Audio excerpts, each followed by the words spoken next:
नमस्कार, मैं हूं doctor Anu Dabar, consultant rheumatologist and clinical immunologist at Geetanjali medical college and hospital. आज की वीडियो है एक ऐसी सेकंड बीमारी के बारे में जो कि ऑटो इम्यून डिजीज़ेस की कैटेगरी में आती है और ये कंटिन्यूड एफर्ट है हमारे अप्रैल को रूमेटोलॉजिकल डिजीज़ अवेयरनेस मंथ सेलिब्रेट करने के फेवर में।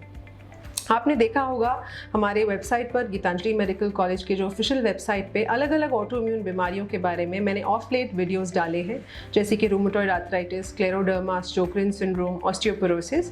और आज हम बात करने वाले हैं एक ऐसे गठिया के बारे में जो कॉमन धारणा के विपरीत आदमियों में ज़्यादा मिलता है और लेडीज़ में कम। इसे कहा जाता है एंकोलोजिंग स्पॉन्डिलाइटिस या स्पॉन्डिलोआर्थराइटिस। ये डिजीज़ आमतौर पर 20 से 45 साल की उम्र में आदमियों में मिलती है।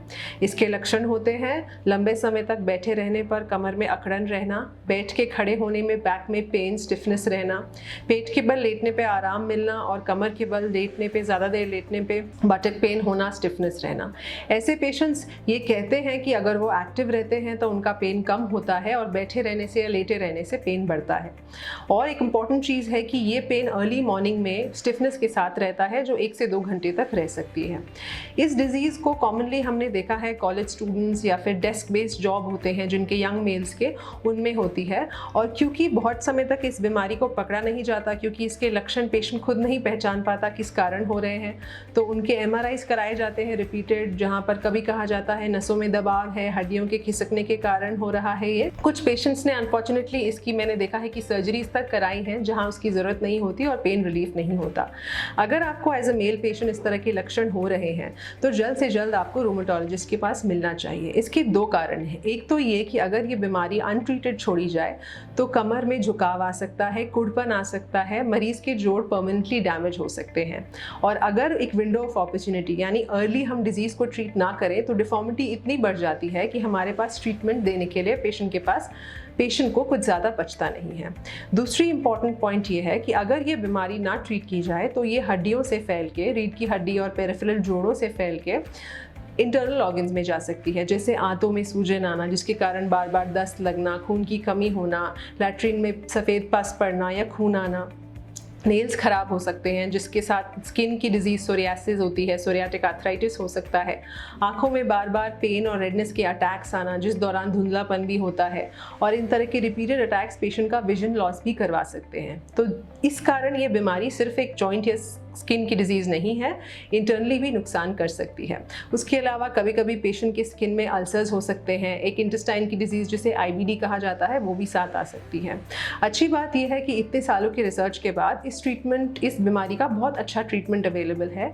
हाँ, इस ट्रीटमेंट के लिए कुछ इंजेक्शंस दिए जाते हैं जिन्हें बायोलॉजिक्स कहा जाता है, जो पेशेंट्स को इनिशियली कभी 2 हफ्ते में एक बार, कभी महीने में एक बार लगते हैं और कुछ साल के बाद इंजेक्शंस को धीरे धीरे कम भी किया जा सकता है।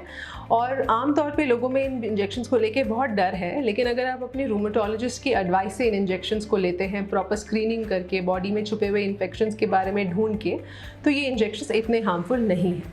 जो हार्म ये बीमारी अनट्रीटेड कर सकती है वो इस इंजेक्शन से कहीं ज़्यादा है, इसलिए इस बीमारी का ट्रीटमेंट ज़रूरी है। एक और इम्पॉर्टेंट चीज़ का ध्यान रखना ज़रूरी है कि इस बीमारी में स्किन में एक कॉमन डिजीज़ होती है जिसे सोरियासिस कहा जाता है। तो कई बार जिन पेशेंट्स को लंबे समय तक सोरियासिस की डिजीज़ है उन्हें 10 या 15 साल बाद जोड़ों में सूजन, टेढ़ापन, रीढ़ की हड्डी में तकलीफ हो सकती है। ऐसे पेशेंट्स यूजुअली एक डर्मेटोलॉजिस्ट या स्किन डॉक्टर के फॉलोअप में होते हैं। अगर उन्हें ऐसे कोई लक्षण हो तो उन्हें जल्द से जल्द रूमेटोलॉजिस्ट को दिखाना चाहिए।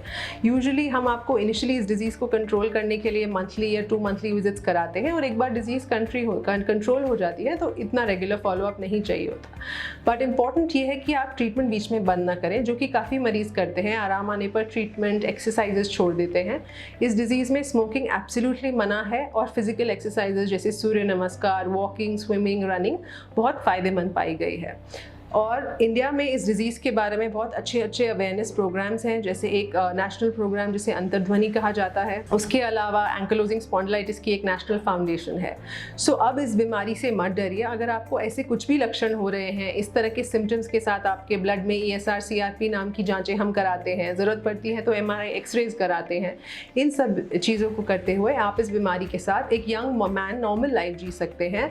आप you can get married, you can have children, आप वो सारी चीज़ें कर सकते सकते हैं जो एक नॉर्मल इंडिविजुअल कर सकता है, बतौर आप प्रॉपर ट्रीटमेंट लें और एक रूमेटोलॉजिस्ट के अंडर फॉलोअप रखें।